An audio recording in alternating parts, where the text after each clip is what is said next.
पल्लावी area में परवीन अख्तर अपने husband और दो बेटियों के साथ रहती थी।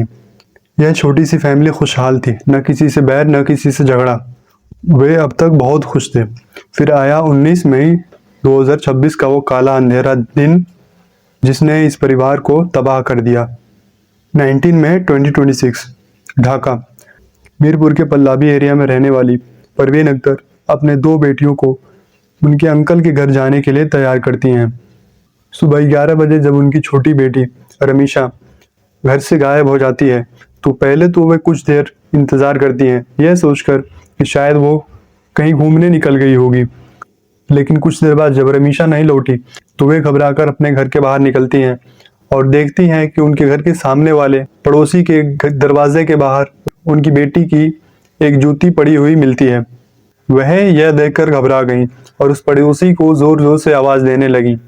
लेकिन कुछ देर तक जब कोई रिस्पॉन्स नहीं आया तो उन्हें किसी अनहोनी का डर सताने लगा, तो वह और जोर जोर से दरवाज़ा पीटने, चीखने व चिल्लाने लगी।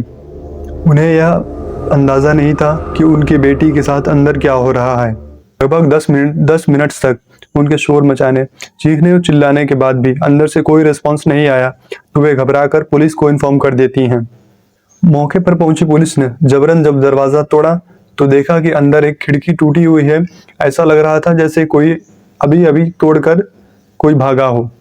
पुलिस और परवीन अख्तर जब जबरन दरवाज़ा खोलकर अंदर गईं तो उन्हें स्वप्ना अख्तर मिली, जिससे जब दरवाज़ा ना खोलने का वजह पूछा गया तो उसने स्लीपिंग पिल्स लेकर सोने का बहाना बनाया और वो ये कहने लगी कि मुझे पता नहीं था कि कोई दरवाजे पे दस्तक दे रहा है या चिल्ला रहा है। फिर जब पुलिस घर की तलाशी लेने लगी तो उन्हें घर की वॉशरूम में जो मिला उससे न कि उनके होश उड़ गए बल्कि परवीन अख्तर की मानो तो दुनिया से उजड़ गई। उन्होंने देखा कि टॉयलेट में रखी बाल्टी में रमीशा अख्तर का कटा हुआ सर पड़ा हुआ था।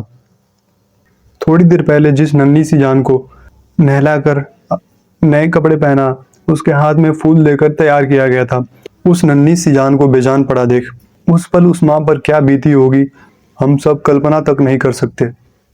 फिर थोड़ी देर खोजबीन करने के बाद रमीशा की बाकी की बॉडी पार्ट्स भी बेड के नीचे पड़े मिले।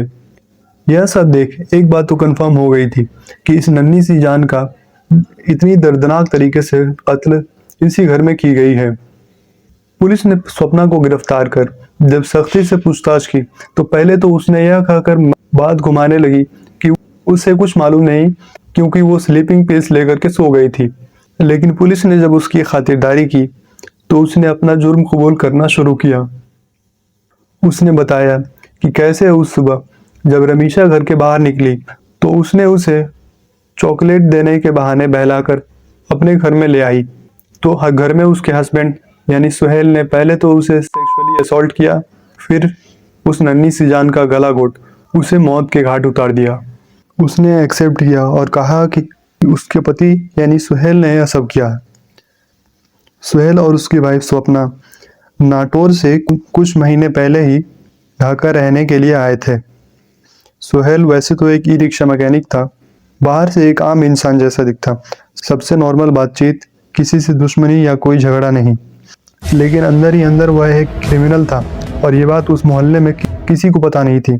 नाटोर में उसके ऊपर टेररिज्म जैसे सीरियस क्राइम चार्जेस लगे थे। यही कारण था कि वह अपनी वाइफ के साथ नाटोर से भागकर ढाका रहने आया था। रमीशा की फैमिली से भी इसकी कोई दुश्मनी नहीं। सबसे शर्म की बात यह है कि स्वप्ना अख्तर यह सब होते हुए देख रही थी, फिर कहीं पकड़ा न जाए इस डर से उस दरिंदे ने उस मासूम का सर धड़ से अलग कर ठिकाने लगाने की सोच ही रहा था जब तक पुलिस आ गई तो वह खिड़की का ग्रिल तोड़कर भाग गया। बाद में पुलिस ने उसे सीसीटीवी फुटेजेस और सर्विलांस कैमरास के थ्रू 7 घंटे के अंदर नारायणगंज से पकड़ लिया।